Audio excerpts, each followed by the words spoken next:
Hi guys, நான் உங்கள் sugar candies. இது என்னென்னு பார்த்தீங்கன்னா கடம்பா செய்ய போகிறோம். அதுக்கான மெஷர்மெண்ட் தான் ஒரு துண்டு இஞ்சி, ஒரு 10 பல் பூண்டு, மிளகு, கொத்தமல்லி, கருவேப்பிலை இது எல்லாத்தையும் போட்டு கொஞ்சம் ஃபைன் பேஸ்ட்டாக தண்ணி ஊற்றி அரைச்சி வச்சுக்கணும். இதை நல்லா அரைஞ்சதுக்காட்டியும் நம்ம ஒரு மண் சட்டியில் தான் நான் செய்ய போகிறேன். இந்த மண் சட்டி பார்த்திங்கன்னா நான் கோயிலுக்கு போயிட்டு வரும்போது வாங்கிட்டு வந்தேன். மண் சட்டியில் செஞ்சால் ரொம்ப நல்லாயிருக்கு டேஸ்ட்டு. ட்ரை பண்ணி பாருங்கள்.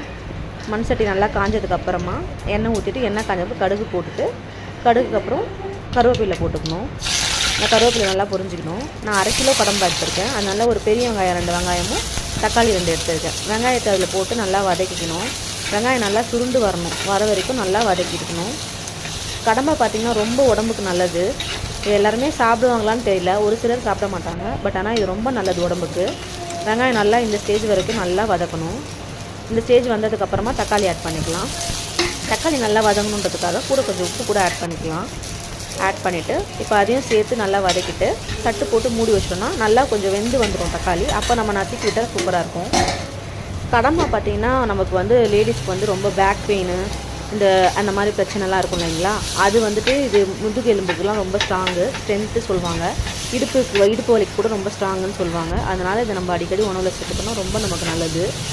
இப்போ தக்காளி போட்டு மஞ்சள்தூள் கொஞ்சம் கூட போட்டு நல்லா வதக்கி விட்டுக்கலாம். இப்போ இந்த ஸ்டேஜில் க்ளீன் பண்ணி வச்சுருந்த கடம்பாவை ஆட் பண்ணிக்கணும். கடம்பாவை ஆட் பண்ணும்போது நல்லா பிழிஞ்சிட்டு ஆட் பண்ணிக்கோங்க. அதில் இருக்க தண்ணி நல்லா சுரக்கும். தண்ணி ஊற்றாமலே தண்ணி நிறைய வரும். அதனால் நல்லா பிழிஞ்சிட்டு போட்டுக்கோங்க. இப்போ போட்டுட்டு இதை நல்லா மிக்ஸ் பண்ணிக்கோங்க. இந்த வெங்காயம் தக்காளி கூட இது நல்லா மிக்ஸ் பண்ணிக்கோங்க. மிக்ஸ் பண்ணிட்டிங்கன்னா திருப்பி தட்டு போட்டு நம்ம மூடி வச்சோன்னா தண்ணி எவ்வளோ சுரக்குதுன்னு பாருங்கள். நான் தண்ணியும் ஊற்றலை, இப்போ அப்படியே தான் மூடி வைக்க போகிறேன். மூடி வச்சதுக்கப்புறமா காட்டுறேன் பாருங்கள் எவ்வளோ தண்ணி வரும்னு சொல்லிட்டு. இது வீக்லி ஒன்ஸ் இல்லை 2 வீக்ஸு ஒரு 2 டைம்ஸ் அந்த மாதிரி சாப்பிட்லாம். கண்டிப்பாக வீக்லி ஒன்ஸ் கூட எடுத்துக்கலாம், ரொம்ப நல்லது தான். ஆனால் ஒரு சிலருக்கு ரொம்ப சூடாக இருக்கும். இப்போ நம்ம அரைச்சி வச்ச பேஸ்ட்டை இதில் போட்டுடலாம். இது போட்டுட்டிங்கன்னா இதை நல்லா கதைக்கிட்டோம்னா பார்த்திங்கன்னா எவ்வளோ தண்ணி வந்திருக்கு. இதில் தண்ணியும் ஒன்றும் ஆட் பண்ணல. இப்போ இந்த ஸ்டேஜில் தனி மிளகாய் தூள் 2 ஸ்பூன் ஆட் பண்ணிக்கலாம். ஆட் பண்ணிவிட்டு தனியா பவுடர் போட்டுக்கலாம். அது ஒரு 2 ஸ்பூன் ஆட் பண்ணிக்கலாம். மிளகுத்தூள் சும்மா 1 ஸ்பூன் ஆட் பண்ணிக்கலாம். ஆல்ரெடி மிளகு சேர்த்துருக்கோம்.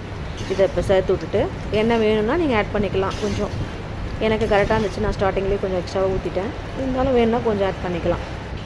அதுக்கப்புறம் கொத்தமல்லி கொஞ்சம் தூவிட்டு நல்லா இன்னும் கொஞ்சம் சுண்டை விட்டு வந்துக்கணும்னா சூப்பரான கடம்பா கிரேவி ரெடி ஆகிடும். இது சாதத்துக்கு, சப்பாத்திக்கு, தோசைக்கு